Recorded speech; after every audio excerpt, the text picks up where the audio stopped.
하나님의 말씀 같이 배우도록 하겠습니다. 야곱에 대한 말씀을 계속해서 배우겠습니다. 야곱과 에서가 쌍둥이로 태어났습니다. 에서가 먼저 나오고 야곱이 그 뒤를 이어서 에서의 발목을 잡고 나왔다. 그렇게 기록해서 알려주고 있습니다. 그런데 야곱은 에서의 장자의 축복을 이제 팥죽 한 그릇 주고 사게 되었습니다. 그리고 결국에는 장자의 축복을 아버지를 속여서 축복을 받아내게 됩니다. 그리고 에서가 해칠 것을 두려워해서 엄마의 제안을 듣고 외삼촌 라반의 집으로 도망을 가게 됩니다. 겉으로의 명목은 아내를 구한다라는 그런 명목을 가지고 외삼촌 라반의 집으로 도망을 갔습니다. 그 라반의 집에서 살면서 결국 아내를 얻게 됩니다.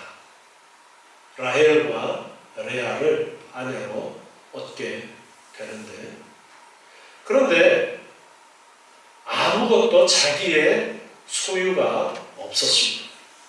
외삼촌 라반은 야곱이 쓸만한 일꾼이어서 오랫동안 더 부려먹고 싶어서 이제 야, 너 가지 말고 여기에 더 오래 있어라 그러면서 계속해서 잡아두려고 이제 품삯을 계산을 하자라고 해서 양 중에 얼룩진 거, 까만 거, 그런 것들이 나면은 너의 소유가 되는 것으로 그렇게 이제 약속을 정해서 야곱의 품삯을 주겠다라고 했습니다. 인간적인 생각에서는 확률이 너무나도 낮은 그러한 것이었습니다. 그런데 그 가운데 하나님께서 개입하시게 되어서 10번이나 외삼촌 라반이 품삯을 바꾸었다라고 그렇게 야곱은 앞에 31장 7절에서 말을 했습니다. 그런데 창세기 31장 7절에 보면은 그러나 하나님이 그를 금하사 나를 해치 못하게 하셨다라고 이제 아내들 앞에서 고백을 합니다. 그러면서 9절에 보면은 하나님이 이같이 그대들의 아버지의 짐승을 빼앗아 내게 주셨다. 그렇게 야곱이 고백하게 되었어요. 하나님께서 기적적으로 역사하셔서 새끼가 태어나면 얼룩무늬 혹은 점박이, 까만 거 그런 것들이 태어나서 야곱의 재산이 점점점 늘어납니다. 그러니까 이제는 외삼촌 라반 그리고 그 라반의 아들들, 사촌들이 시기가 나서 야, 이거 더 이상 야곱이 우리와 같이 있어서는 안 되겠다 라는 생각이 일어났고, 야곱이 눈치를 보아하니 더 이상 여기 함께 있다가는 오히려 해코지를 당할 수도 있겠다라는 그런 생각을 해서, 그래서 아내들을 모아놓고 이제 고향으로 돌아가려는 그런 결정을 했습니다. 그런데 발걸음이 가볍지가 않습니다. 여기에 있자니 지금 더 이상 외삼촌 집에 머물러 있지 못하는 그런 형편이 되어서 떠밀려 나게 되는 형편이에요. 고향으로 가자니 누가 기다리고 있어요? 형 에서가 기다리고 있어요.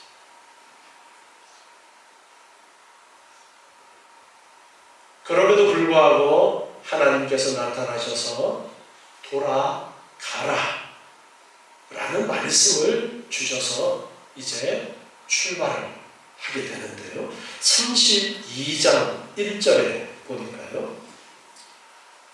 야곱이 그 길을 진행하더니 하나님의 사자들이 그를 만난지라.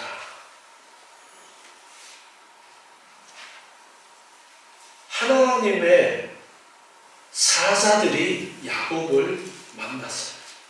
무거운 걸음을 고향을 향해서 걸어가는 중에 하나님의 사자들을 만났습니다. 고향을 떠나올 때 베델에서도 나타나신 하나님의 천사들이 고향을 향해서 여정을 떠나게 되는 이 야곱에게 나타나셨습니다. 지난날에 그의 삶 속에 함께 하셨던 하나님을 상기시켜 주시는 그러한 의미도 있고, 외삼촌 라반의 온갖 모략에서 보호해 주셨듯이 장차 에서의 손에서도 지켜주실 것이다 라는 그러한 확신을 주기 위한 그런 것도 있었고, 내가 너를 다시 그 고향 땅으로 돌아가게 하리라 라는 약속의 말씀을 재보증하기 위한 그런 의미도 있었을 것입니다. 하나님의 사자가 나타나서 그를 만나 주십니다. 2절에 보니까 야곱이 그때에 말합니다. 이는 하나님의 군대라. 하나님의 사자들, 천사들이 그와 함께 만나게 되어졌는데 그들을 야곱은 뭐라고 표현했냐면 하나님의 군대라. 그리고서 그 땅의 이름을 마하나임이라고 그렇게 부르게 됩니다. 많은 천사들, 군대라고 부를 만큼 수많은 하나님의 사자들, 하나님의 천사들을 야곱이 보게 되었던 거예요.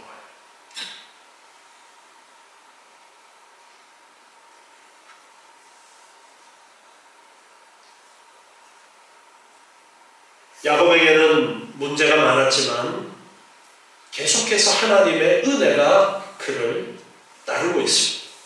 그러나 하나님의 군대가 야곱에게 미친 영향도 별로 크지 못했으니 야곱의 행위를 통해서 우리는 볼 수 있습니다. 3절에 보니까요. 야곱이 세일 땅 에돔 들에 있는 형 에서에게로 사자들을 자기보다 앞서 보냈다. 그들에게 부탁하여 가로되 너희는 이같이 내 주 에서에게 구하라. 주의 종 야곱이 말하기를 내가 라반에게 붙어서 지금까지 있었는데 내게 소와 나귀와 양떼와 노비가 있으니 사람을 보내어 내 주께 고하고, 에서에게 지금 주라고 표현하고 있는 거예요. 내 주인 되시는 에서에게 사람을 보내어서 인사를 하고 내 주께 은혜 받기를 원하나이다. 이렇게 이야기를 하라고 사자들을 보내고 있습니다. 확실히 야곱은 에서에 관한 마음이 편안치 못했습니다. 야곱은 에서의 진노를 돌이키기 위해서 그가 평상시에 잘 쓰던 계획을 또다시 짜냈습니다. 꾀를 냈습니다. 하나님께 전폭적으로 의지하지 못하고 자신의 꾀를 내었어요. 하나님의 사자들을 만났음에도 불구하고 꾀를 내었습니다. 자신의 인간적인 방법으로 에서를 다루려고 했어요. 그 문제를 하나님께 전적으로 맡기지 못했던 것입니다. 그런데 사자들이 6절 보니까 야곱에게 돌아와서 말합니다. 우리가 주인의 형 에서에게 이른즉 그가 400인을 거느리고 주인을 만나려고 오고 있습니다. 야곱이 고향으로 돌아온다는 소문을 들은 거예요. 그리고 인사도 이제 보냈죠. 그런데 에서는 그 이전에 이미 야곱이 외삼촌 라반을 떠나서 고향으로 오고 있다라는 소식을 사람들을 통해서 들었을 거야. 그래서 야곱을 만나려고 군인들을 데리고 오고 있습니다.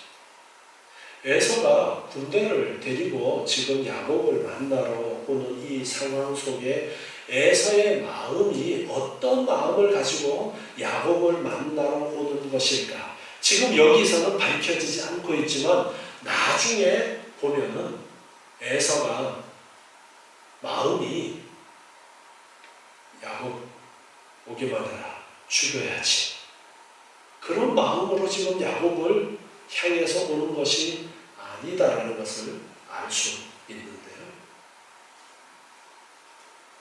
어쨌든 야곱은 그 속마음을 지금 모르기 때문에 야, 너 큰일 났다. 나를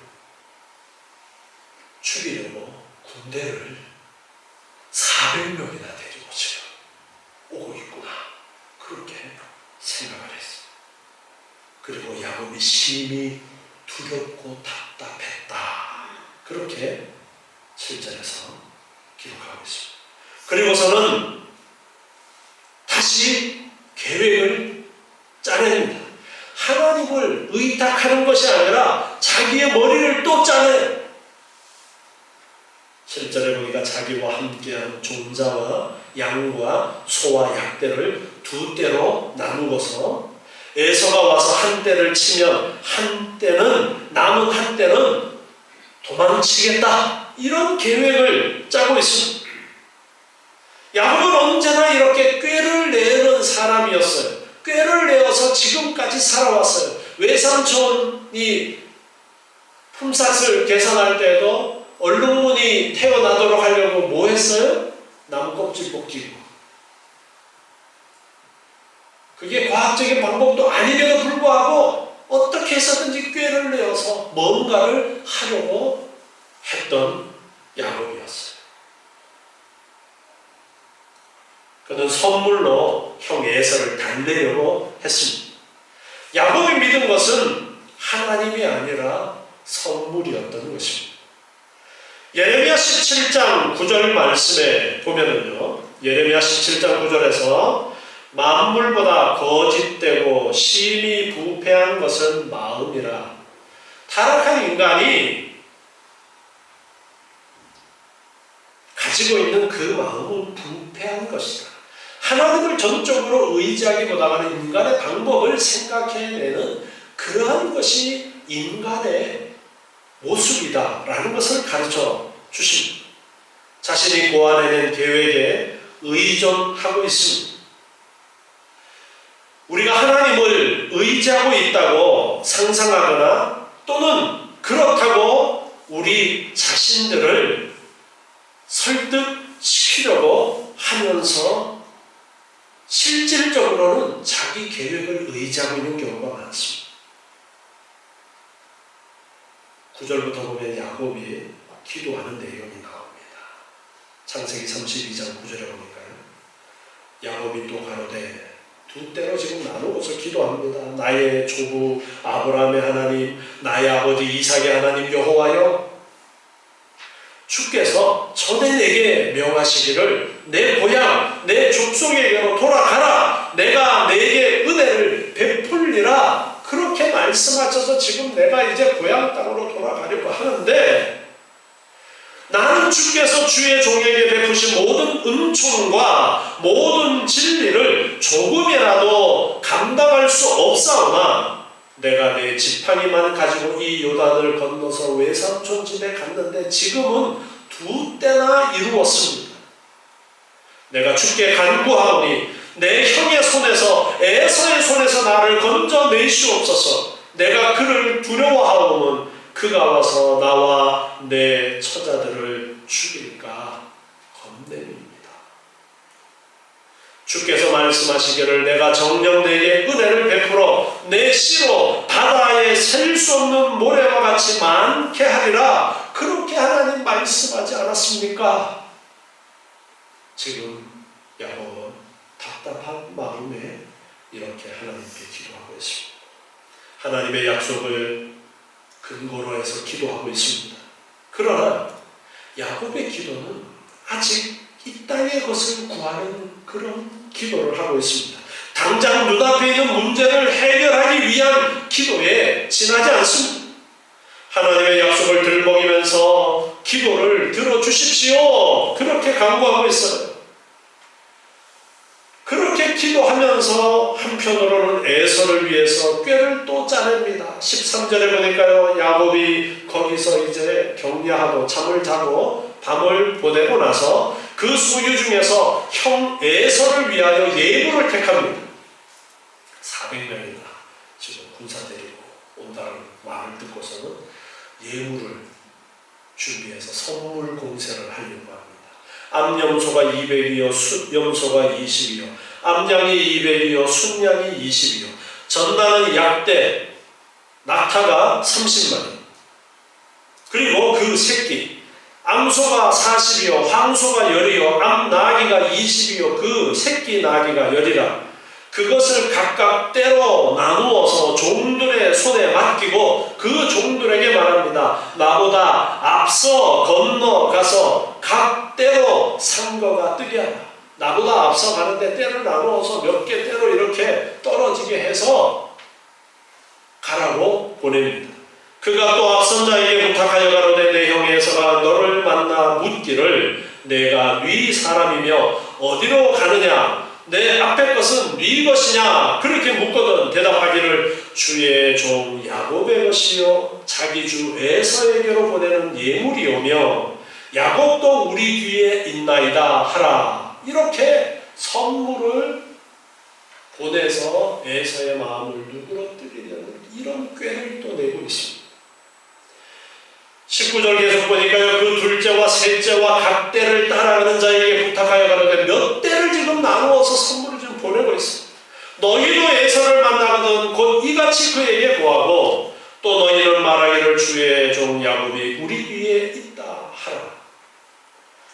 이는 야곱의 생각에 내가 내 앞에 보내는 예물로 형의 감정을 푼 후에 대면하면 형이 혹시 나를 받으리라 그렇게 생각해서 인간적인 꾀를 내어서 지금 선물을 보내고 있습니다. 그 예물은 그의 앞서 행하고 그는 무리 가운데서 또 밤을 보냅니다. 밤에 일어나서 두 아내와 두 여종과 11 아들을 인도해서 약복 나루를 건너려고 하는데요.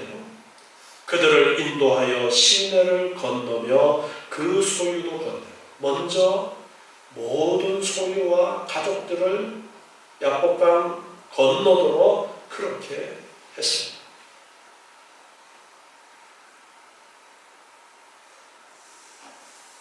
야곱은 지금 선물을 통해서 에서의 마음을 돌리려고 하고 있습니다.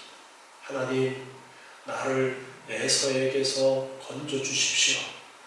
이 기도를 했는데 지금 선물을 통해서 에서의 마음을 돌리려고 하고 있어요. 이 선물이 보험일까요? 기도가 보험일까요?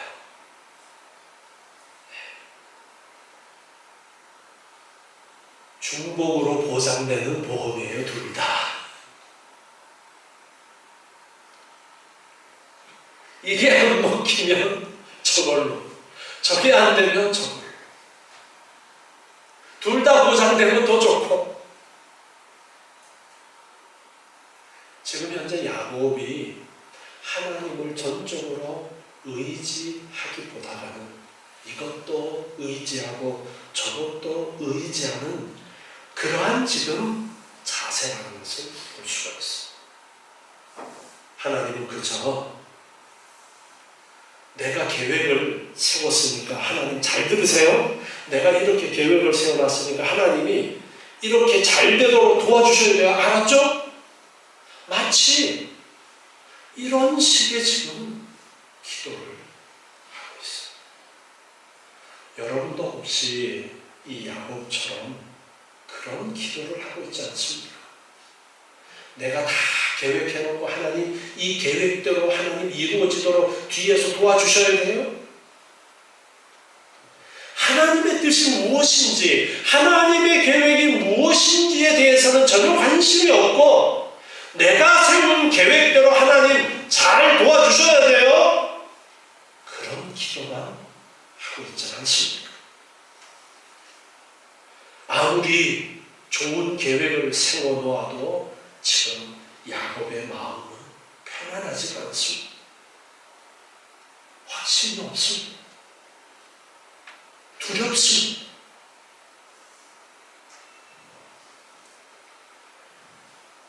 외삼촌 라반을 떠날 수밖에 없어서 떠났고, 앞에는 지금 형 에서가 400명의 군사를 거느리고 온다는 그런 소식을 들었어요. 이러지도 저러지도 못하는 상황 가운데 지금 야곱이 처해 있습니다.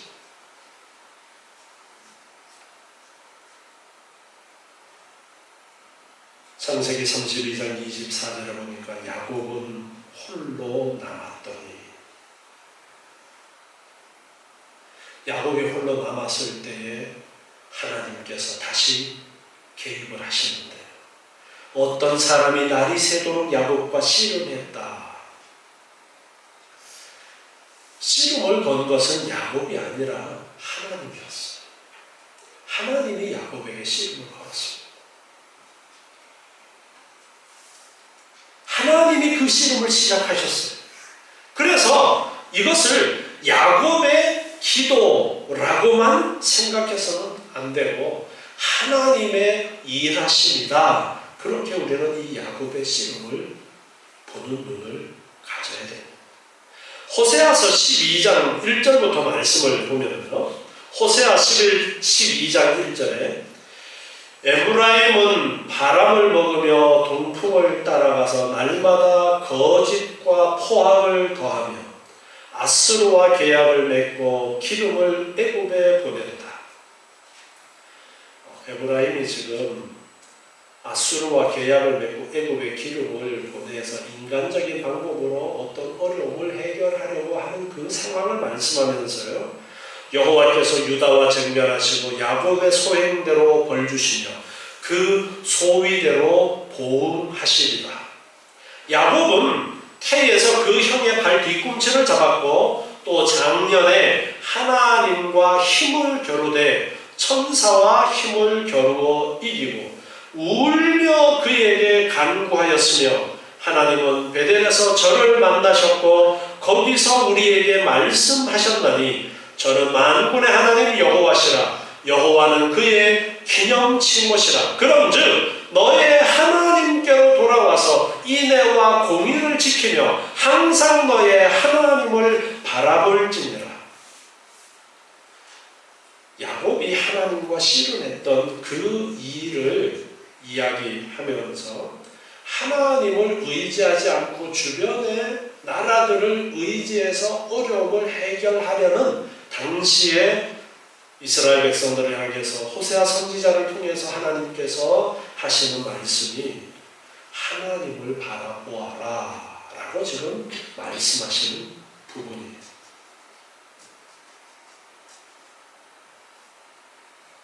야곱에게 하나님의 씨름을 걸어와서 이제 씨름을 합니다.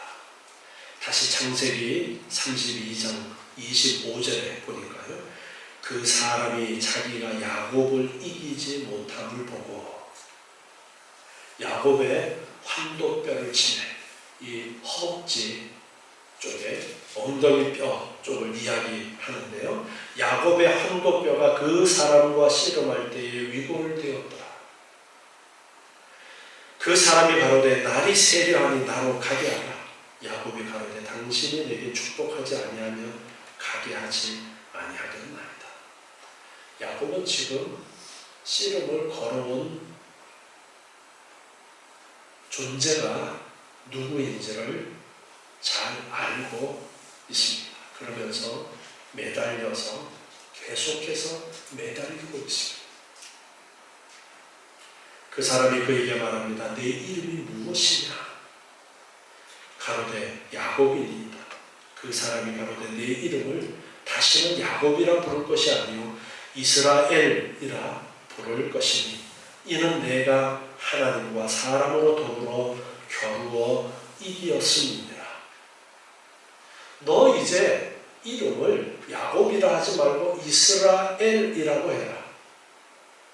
하나님과 겨루어서 이겼다라는 뜻을 가지고 있는 단어예요. 이스라엘이라는 단어. 하나님께 야곱이 끝까지 매달리면서 나를 축복해 주십시오. 나를 축복해 주십시오. 지금 매달린 이 야곱을 향해서 겨루어서 이겼다라는 그 이름을 주십니다. 야곱이 청하여 가로되 당신의 이름을 고하소서. 그 사람이 가로되 어찌 내 이름을 묻느냐. 그리고 거기서 야곱에게 축복을 했습니다. 그러므로 야곱이 그 이름을 브니엘이라 하였으니 그가 이르기를 내가 하나님과 대면하여 보았으나 내 생명이 보존되었다 하니.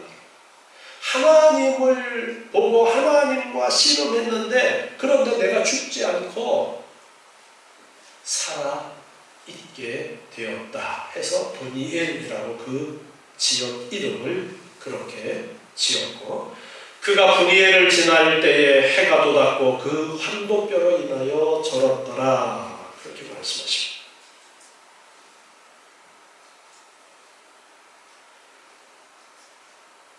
하나님께서 원하시는 길이 무엇인지를 가르쳐 주시는 사건입니다. 인간이 가지는 종교성이라는 것은 자신의 무엇을 이루기 위한 목적을 가지고 있습니다. 우리는 종교 행위를 우리의 목적을 이루기 위한 수단으로 사용하고 있는 것이 일반적인 사람들의 종교에 대한 자세입니다. 야곱이 목적하는 소원과 하나님이 이루시려는 계획이 충돌하는 것이 지금 야곱의 상황입니다. 이것이 하나님과의 씨름입니다. 끝까지 자기의 계획을 내세우고 자기의 고집을 내세우면서 하나님 이거 들어주셔야 돼요. 하나님 이거 들어주셔야 돼요. 옛날에 우리는 부흥회 하면서 그런 이야기를 많이 들었습니다. 기도원에 가서 소나무를 붙들고 기도해서 나무를 몇 개 뽑았다. 그게 좋은 기도의 본보기처럼 그렇게 이야기되어졌어요. 하나님, 나 축복 안 해주시면, 내가 이 세운 계획대로 안 해주시면 안 돼요. 나 죽어버릴 거예요. 금식도 막 해버리고 물도 안 먹고. 그 사람이 하나님께 매달리는 것 같지만 그 사람이 그렇게 기도하고 매달리는 이유는 내가 세운 계획대로 안 해주면 안 돼요 이거예요. 그게 과연 잘하는 기도냐? 야곱이 하나님과 씨름을 하는데 당신이 나 축복 안 해주면 놓아주지 않겠다.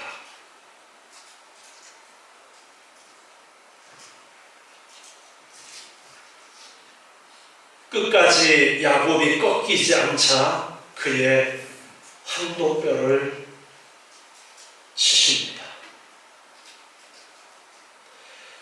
욥기를 보면 어떤 의미에서는 야곱의 역사에 바로 이 장면에 대해서 자상하게 추석해주고 있다라고 볼 수 있습니다. 욥기서를 보면 처음부터 31장까지 해서 욥은 그의 친구들의 모든 논의에 반격하면서 자기의 입장을 고수하면서 나는 제대로 잘 살았는데, 나는 의로운 사람인데 라는 입장을 보이고 있습니다. 그런데 왜 나에게 이런 고통이 있는지 나는 도저히 모르겠다라고 욥은 그렇게 친구들과 계속 논쟁을 벌입니다. 그러나 32장에서 하나님은 엘리후라는 사람을 사용하셔서 욥과 씨름하기 시작하시고 38장에서 하나님은 그의 능력의 위엄으로 직접 욥에게 내려오셔서 豐盛과 영광을 드러내 보여주심으로써 욥을 위압하고 욥에게 다음과 같은 고백을 하게 하십니다. 욥기 42장 5절 6절에 보면 내가 주께 대하여 귀로 듣기만 하였었더니 이제는 눈으로 주를 배움나이다. 그러므로 내가 스스로 한하고 티끌과 제 가운데서 회개하나이다. 욥은 그 고난을 겪으면서 이제야 알게 되었어요. 하나님에 대해서 알지 못했던 새로운 부분을 보고 깨달아 알게 되었던 겁니다. 그래서 예전에는 내가 귀로만 들었는데 이제는 눈으로 주를 봅니다. 그만큼 더 선명하게 하나님에 대해서 알게 되었다는 것입니다. 하나님이 고난을 주셨지만 아니 나는 한다고 잘했는데 왜 고난을 주시는가? 그 해답을 찾지 못했었는데 하나님께서는 이 고난을 주신 그 사건을 통해서 하나님을 더욱더 깊이 깨닫도록 하시는 그러한 역사였다라는 것을 욥이 깨닫고 고백하게 되었다는 것입니다. 이것은 진실로 그의 환도뼈를 친 것과 같습니다. 내 힘으로 무엇을 해보려는 야곱에게 그의 육체를 치심으로 전적으로 하나님께 의지하도록 하십니다. 하나님의 법을 나는 잘 지켰다, 나의 계획으로 무엇인가를 이루리라는 인간의 노력은 아무것도 이룰 수 없는 것임을 깨달아야 합니다. 나의 힘으로는 구원할 수 없음을 알아야 합니다. 내 육체를 포기하고 하나님을 전적으로 의지해야 함을 가르쳐 주십니다.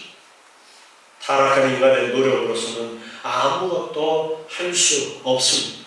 환도뼈를 얻어맞았다. 사실 씨름에서 진 거예요. 그런데 환도뼈를 얻어맞고 나서 이제 하나님을 전적으로 의지하게 됩니다. 그것이 그에게 이스라엘이라는 이름을 얻게 하신 것입니다. 그것은 야곱의 성과가 아니라 하나님의 성과예요. 하나님께서 야곱의 환도뼈를 쳐서 이제는 전적으로 하나님만 의지할 수밖에 없다라는 것을 깨닫게 하신 거예요. 야곱의 승리가 아니라 하나님의 승리였음에도 불구하고 새로운 이름을 그에게 주십니다. 야곱을 구속으로 계속 몰아서 하나님은 야곱이 결국 하나님만을 붙들고 의지하는 사람으로 만들어 가십니다. 하나님은 무병장수 만사형통 정도로 만족하는 그런 자녀를 하나님께서 원하시지 않습니다.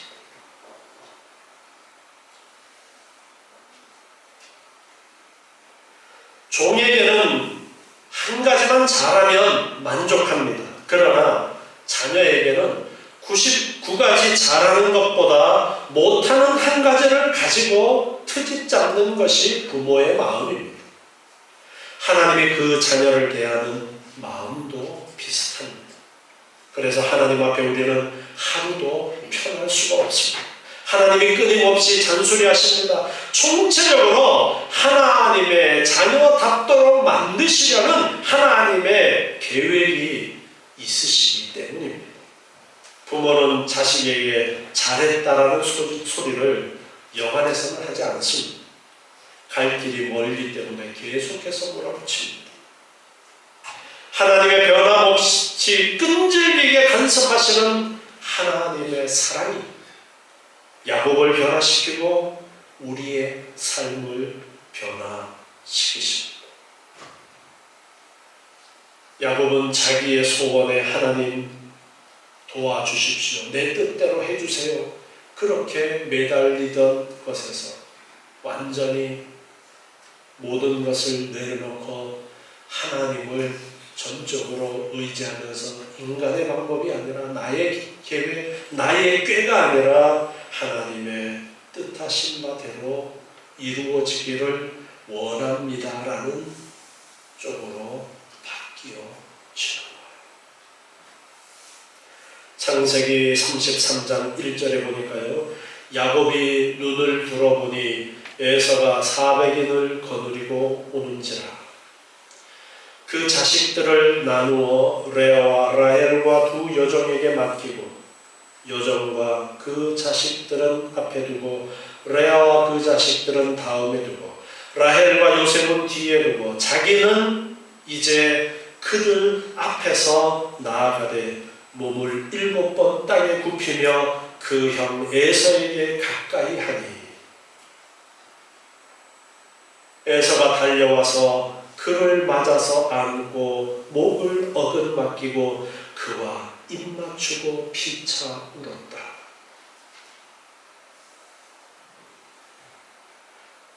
에서가 400명의 군사를 데리고 오다가 야곱이 보낸 선물을 보고 마음이 누그러져서 그래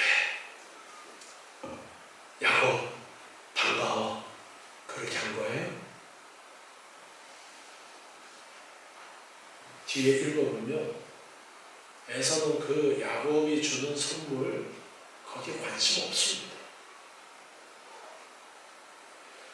그 이전에 에서가 군대를 거느리고 출발하기 그 이전에 이미 하나님께서는 에서의 마음을 마사지 하셨어요. 에서의 마음이 이미 야곱에 대해서 다 풀어졌어요. 그래서 진짜 에서는 야곱을 보호하려고 마중 나갔던 거예요. 그러면 야곱의 씨름은 뭐예요? 야곱은 그 상황을 알아요, 몰라요? 그 상황을 몰라요. 그런데 누구는 다 알고 계획을 하고 계셔요?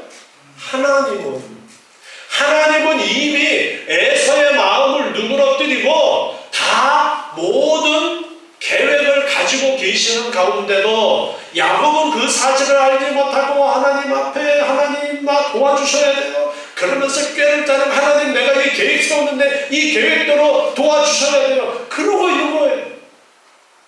그래서 하나님은 야곱과 씨름을 청하시고 그 환도뼈를 쳐서 하나님만을 전적으로 의지하는 사람이 되도록 그렇게 교육하시고 이끄시고 하나님이 이미 다 짜놓으신 그 계획대로 에서와 만나게 하시는 거예요.